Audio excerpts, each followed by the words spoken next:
un membre de la famille royale extraterrestre, mourant, s'est effondré sur la table d'opération jusqu'à ce qu'un médecin humain enfreigne toutes les règles pour lui offrir du sang interdit. Le commandant Marcus Shen observait, derrière une vitre blindée, les xénochirurgiens qui luttaient contre la montre dans la salle d'opération numéro 7. Leurs gestes étaient empreints de la précision frénétique d'experts engagés dans une bataille qu'ils ne pouvaient se permettre de perdre. Il avait reçu un appel urgent d'un contact médical qui pensait que son expertise en biologie comparée pourrait apporter un éclairage nouveau. Marcus doutait cependant de pouvoir apporter quoi que ce soit que les médecins Valari réputés dans tous les systèmes civilisés pour leur génie médical n'aient déjà tenté. Le patient mourant a tout changé dans cette crise. Dame Kaelin Tarvaux, troisième héritière de l'Assemblée souveraine Valari, gisait sous des lampes chirurgicales qui soulignaient la dégradation de son état. Marcus l'a reconnue grâce aux articles scientifiques qu'elle avait publiés sur les techniques de régénération tissulaire. Chirurgienne en exercice lorsque ses obligations diplomatiques le lui permettaient, elle avait mis au point des méthodes qu'il avait citées dans de nombreuses publications sur l'anatomie interespèce. À présent, la mort l'approchait avec une certitude implacable. La catastrophe avait été totale. Son vaisseau d'escorte avait subi une brèche de confinement complète suite à une défaillance du réacteur. L'explosion du haut vide avait instantanément emporté la plupart des personnes à bord. Lady Kaelin avait survécu à ses premiers instants terribles et avait atteint le poste de recherche Méridian, à peine en vie. Malgré l'expertise médicale de Valari, de graves hémorragies internes, d'importantes lésions tissulaires et un collapsus systémique s'étaient aggravés. Les alarmes des moniteurs clignotaient en arrière-plan tandis que Marcus observait les efforts désespérés de l'équipe chirurgicale à travers les barrières renforcées. Une stabilisation initiale réussit brièvement avant que des complications en cascade ne surviennent. Elle nécessita une transfusion d'hémoglobine immédiate, son réseau vasculaire ayant subi une défaillance catastrophique. Plusieurs systèmes s'arrêtèrent en raison d'une circulation insuffisante. La solution paraissait simple. La réalité s'est avérée dévastatrice. L'avant-poste de Méridian ne disposait pas de réserves suffisantes d'hémoglobine compatibles avec les Valari. La catastrophe s'est produite à une distance impossible à atteindre des centres médicaux valables les plus proches. Le transport d'urgence de sang compatible nécessitait au minimum 90 minutes. Dame Kaelin n'en possédait que 20 tout au plus. L'équipe chirurgicale a tenté d'utiliser du plasma artificiel, mais le système immunitaire affaibli de Lady Kaelin a violemment rejeté les composés synthétiques. Les complications liées à son traumatisme ont rendu les substituts habituels inefficaces. Malgré des efforts extraordinaires, les paramètres vitaux ont chuté. Ils ont épuisé toutes les solutions, murmura le Dr Reeves, l'associé de Marcus, à ses côtés. L'hémoglobine compatible ne nous parviendra pas avant 1h30. Elle va mourir dans quelques minutes. Marcus examinait les écrans affichant les résultats alarmants de Lady Kaelin. Il observait le chirurgien en chef, Zarin, prendre des décisions dictées par le désespoir, lorsque l'excellence médicale ne suffisait plus. Ses pensées passaient en revue des décennies d'études xénobiologiques, structure de l'hémoglobine, compatibilité cellulaire, réponse immunologique, schéma de rejet. Alors une idée impossible a germé. Parfois, l'impensable devient la seule option restante. L'hémoglobine terrienne et Valari présentent des parallèles structurels remarquables, déclara soigneusement Marcus, en repensant à d'innombrables documents de recherche. Reeves la regarda avec incrédulité. Vous ne pouvez pas sérieusement me faire une proposition. J'observe des similitudes documentées, interrompit Marcus. Le sang des terriens et des Valari présente des propriétés de fixation de l'oxygène quasi identiques, des niveaux d'alcalinité similaires et des protéines de surface qui, sans être parfaitement alignées, ne sont pas non plus totalement étrangères. Mes études publiées détaillent ces liens. Des liens théoriques, rétorqua Reeves. Fascinants sur le plan académique, mais sans intérêt clinique puisque personne n'a jamais tenté de transfert d'hémoglobine interspécifique. Catastrophe immunologique, réaction toxique, défaillance systémique. Tout cela est hypothétique, a répondu Marcus, puisque personne n'a testé si la mort par exsanguination est préférable aux complications potentielles liées à la tentative. Voyant les lectures de Lady Kaelin franchir un nouveau seuil critique et les chirurgiens se préparer à un échec inévitable, Marcus fit son choix. Marcus entre directement dans la salle d'opération numéro 7. L'équipe chirurgicale Valari était trop concentrée sur son patient en phase terminale pour remarquer immédiatement sa présence. Je me propose comme donneur, annonça fermement Marcus au chirurgien Rarin. Un silence s'installa comme un vide. Tous les professionnels de Valari se tournèrent simultanément vers lui. De l'hémoglobine terrienne, déclara Zarin, d'un ton qui laissait deviner que Marcus avait craqué. Pour la physiologie de Valari, médicalement impossible. Une incompatibilité immunologique à elle seule garantit une mort prématurée. Peut-être, reconnut Marcus. Ou peut-être que la chimie circulatoire terrienne et Valari s'avèrent suffisamment compatibles pour un fonctionnement temporaire, permettant de gagner de précieuses minutes en attendant l'arrivée des réserves Valari. Mes études comparatives indiquent une proximité biochimique que personne n'a encore vérifiée concrètement. Vos études privilégiaient l'observation théorique, a rétorqué Zarin. Une curiosité académique pour des parallèles intrigants, jamais de recommandations cliniques pour les procédures interspécifiques. Vos propres conclusions soulignaient les dangers et les inconnus inhérents. Je me souviens de mes publications, répondit Marcus. J'ai aussi tout de suite compris qu'elle était en phase terminale. Sans intervention, la mort est imminente. Le sang terrien provoquant une défaillance rapide, la mort survient un peu plus tôt. Mais une compatibilité temporaire réussie laisse suffisamment de temps pour une administration correcte d'hémoglobine Valérie avant l'arrêt complet. Son regard croisa directement celui de Zarin. Je me porte volontaire librement. Mon taux d'hémoglobine, ma décision, ma responsabilité. Si une accélération se produit, la responsabilité incombe entièrement à mon évaluation, mais rester passif face à un risque potentiel me semble moralement inacceptable. Zarin regarda Marcus avec un mélange d'étonnement, d'horreur professionnelle face à une suggestion aussi radicale et de reconnaissance accablante qu'il n'existait pas d'alternative. Cela contrevient à toutes les procédures établies, a déclaré Zarin. Non autorisé, non éprouvé, potentiellement désastreux. Son état est en phase terminale, répéta Marcus d'un ton neutre. Nous avons dépassé le stade où les procédures l'emportent sur toute tentative potentiellement efficace. Zarin examine les lectures erronées de Dame Kaelin. Il envisagea les alternatives possibles. Il évalua la conviction inébranlable de Marcus, cela méritait d'être tenté malgré des contre-indications accablantes. Préparez-le, ordonna Zarin à son équipe. Protocole de prélèvement standard avec purification maximale. Commencez par une introduction minimale tout en surveillant tout rejet immédiat. Toute réaction immunologique entraîne l'arrêt immédiat du prélèvement. Marcus était connecté à un appareil d'extraction conçu pour la compatibilité entre espèces étroitement apparentées, et non pour les tentatives radicales de croisement interspécifique qu'il menait désormais. Son hémoglobine passait à travers des filtres éliminant les incompatibilités évidentes avant d'être injecté dans les vaisseaux de Lady Kaelin. Chaque capteur surveillait une catastrophe potentielle ou un miracle. Des systèmes de surveillance les entouraient, indicateurs immunologiques, alignement cellulaire, efficacité de l'oxygène, marqueurs de rejet, alerte de toxicité. Le plus, décision irresponsable après 30 ans de pratique médicale, murmura Zarin lors des derniers préparatifs. Le succès révolutionne la xénomédecine d'urgence. L'échec signifie que j'ai assassiné des nobles Valarii par des expérimentations non autorisées. L'inaction garantit la mort, a observé Marcus. Cela crée des possibilités. Transfert initié. Marcus observe un liquide cramoisi circuler dans des conduits transparents, de l'hémoglobine humaine s'approchant de membres de la royauté Valarii mourant, s'apprêtant à pénétrer dans une architecture circulatoire totalement étrangère, au mépris de la doctrine médicale établie qui prédisait un rejet catastrophique instantané. Tous les regards étaient tournés vers les écrans essentiels. L'initiale 30 secondes n'ont rien changé. La dégradation de Lady Kaelin s'est poursuivie inexorablement vers l'arrêt biologique, les paramètres descendant jusqu'au seuil de défaillance définissant la mort. 40 secondes s'écoulèrent, quelque chose changea. La pression artérielle s'est stabilisée. Pas de façon spectaculaire,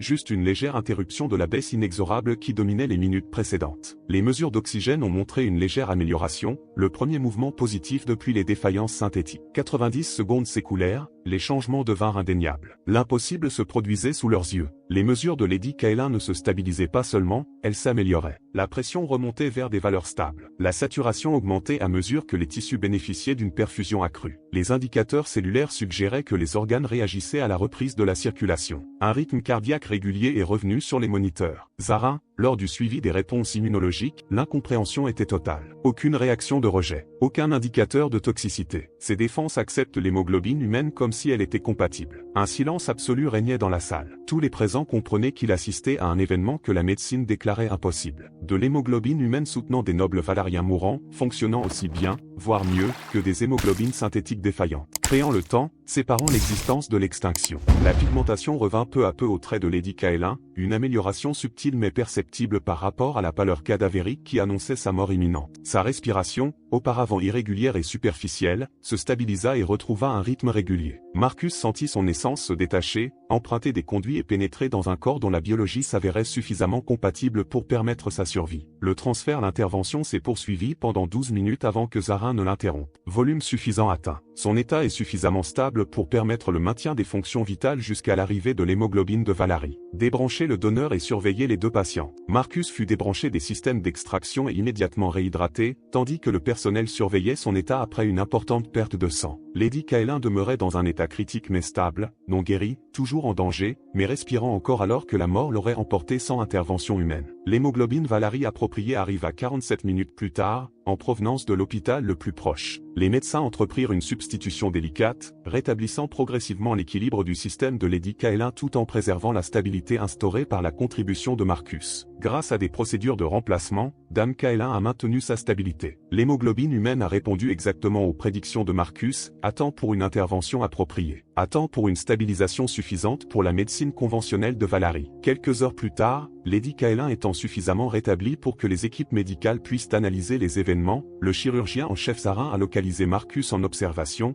où il se remettait du don. L'acte le plus irresponsable auquel j'ai assisté professionnellement, a immédiatement commencé Zarin. Une transfusion interspécifique non autorisée, totalement non prouvée cliniquement, aurait pu entraîner la mort par cascade immunologique, incompatibilité toxique ou d'innombrables réactions non documentées, car personne n'a tenté une chose aussi absurde. Et pourtant, avec du succès, fit remarquer Marcus à voix basse. Réussi, confirma Zarin, la voix empreinte d'étonnement mêlée d'incrédulité professionnelle. Contre toute attente médicale, l'hémoglobine humaine a stabilisé un patient Valérie mourant. Vos connaissances théoriques se sont révélées infiniment plus applicables en pratique que quiconque ne l'avait imaginé. Zarin hésita. Vous lui avez sauvé la vie. Sans votre hémoglobine et votre détermination à tenter une transfusion, Dame Kaelin mourrait aujourd'hui. C'est une réalité indiscutable. Cependant, vous avez créé des circonstances aux conséquences considérables pour la xénomédecine, les procédures établies et les relations interespèces, une fois cette information divulguée. Compris, a reconnu Marcus. J'ai pesé le pour et le contre avant de me porter volontaire. J'ai décidé que préserver des vies primait sur les complications qui pourraient en résulter. Pourquoi ? Demanda Zarin. Il n'y avait aucun lien personnel. Nous ne nous sommes jamais rencontrés, si ce n'est dans le cadre professionnel de ses travaux de recherche. Pourquoi risquer sa carrière, sa réputation et son bien-être personnel en tentant une chose aussi radicale ? Marcus envisageait d'expliquer des choix qui semblaient aller de soi, bien qu'ils fussent professionnellement absurdes. Parce que la mort approchait alors que je disposais de ressources potentiellement utiles, mon hémoglobine et mes connaissances théoriques, laissant entrevoir une compatibilité encore possible, il me semblait moralement indéfendable de lui refuser ces ressources, de la regarder mourir alors qu'une intervention aurait pu réussir, quels que soient les protocoles, les dangers ou les conséquences professionnelles. Zarin l'examina d'un air indéchiffrable, soit d'un altruisme remarquable, soit d'une stupidité remarquable. Probablement les deux, a concédé Marcus. Les jours suivants, tandis que Lady Kaelin se rétablissait et que Marcus subissait une évaluation complète pour s'assurer que le don ne l'avait pas compromis, les implications se sont propagées de manière exponentielle. Des chercheurs médicaux de différentes civilisations ont exigé une analyse de cas. Comment l'hémoglobine humaine et celle de Valérie se sont-elles avérées compatibles? Quels processus biochimiques ont permis un transfert réussi? Quelles étaient les implications pour les protocoles d'urgence dans les environnements multi-espèces? Les parallèles théoriques établis par Marcus sur le plan académique prirent soudain une importance pratique considérable. Ces travaux se retrouvèrent dans des bulletins médicaux urgents, des mises à jour de procédures d'urgence et des débats sur la faisabilité, dans des conditions extrêmes, d'interventions interespèces auparavant jugées impossibles. Les observateurs politiques y ont décelé une signification plus profonde. Le fait qu'un humain ait préservé la noblesse Valérie grâce à une intervention non éprouvée revêtait une importance diplomatique qui dépassait le cadre d'une simple avancée médicale. Les dirigeants exprimèrent leur profonde gratitude tout en se confrontant à une réalité dérangeante, leur médecine, pourtant supérieure, avait échoué là où la biologie et le courage humain avaient triomphé. Une fois que Lady Kaelin fut suffisamment rétablie pour recevoir des visites non médicales, elle demanda la présence de Marcus. Il la découvrit dans une confortable chambre de convalescence, encore clairement médicale, entourée de systèmes de surveillance suivant l'évolution de sa guérison. Dr Chen, commença-t-elle, sa voix conservant une légère faiblesse due au traumatisme. Marcus, corrigea-t-il, vu que mon hémoglobine vous maintient en vie actuellement, une formalité excessive me semble inutile. Je pleurais. Alors, répondit-elle doucement. Ils m'ont tout expliqué, la fin imminente, comment l'hémoglobine humaine m'a sauvé alors que la médecine Valérie avait épuisé toutes les possibilités, et comment vous avez fait un choix à la fois médicalement imprudent et personnellement héroïque. Soulagé, tu te rétablis, Kaelin. Tu as donné ton essence, poursuivit Kaelin. Tu t'es mis en danger pour un parfait inconnu. Tu as bafoué la doctrine médicale en tentant des procédures susceptibles d'accélérer ma mort. Pourquoi? Marcus songea à expliquer ce qui lui semblait alors évident. La mort approchait alors que je disposais de ressources dont des études théoriques suggéraient l'efficacité, mon hémoglobine et ma compréhension des parallèles biochimiques entre l'homme et Valérie, jamais vérifiés cliniquement. Choisir entre appliquer cette compréhension pour me sauver et assister à la mort en détenant des connaissances non éprouvées mais potentiellement efficaces, c'était impossible. Je ne pouvais pas choisir de laisser mourir alors qu'une intervention était possible. Malgré les procédures, les dangers et les conséquences sur la carrière, cela impliquait de privilégier la sécurité personnelle à la préservation de la vie. Inacceptable sur le plan éthique. Kaelin l'observa intensément, tentant de comprendre cet homme qui avait versé son sang pour sauver de parfaits inconnus d'espèces différentes. Vous avez tout misé sur la théorie académique. La certitude signifiait la mort, répondit Marcus. À l'inverse, les solutions incertaines justifiaient les risques. Merci, murmura Kaelin. Pour le courage, l'empathie et la capacité à reconnaître qu'une personne avait besoin d'aide, au-delà des complexités diplomatiques ou des risques professionnels. Pour les choix qui m'ont permis de survivre alors que d'autres restaient prisonniers de prétendues impossibilités. Des mois plus tard, après une analyse approfondie de la procédure non autorisée de Marcus, après des modifications minutieuses du protocole, notamment la transfusion interespèces contrôlée pour les urgences extrêmes,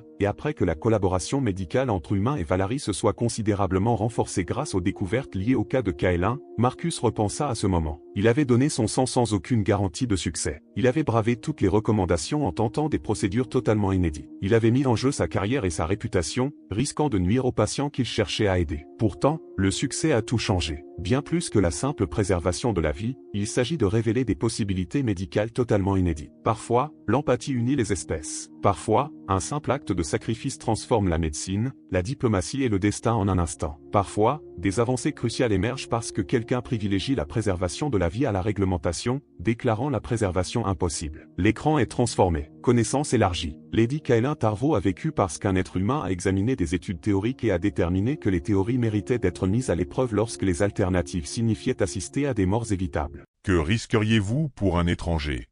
Dites-le nous dans les commentaires. Et si vous voulez plus d'histoires comme celle-ci, abonnez-vous maintenant.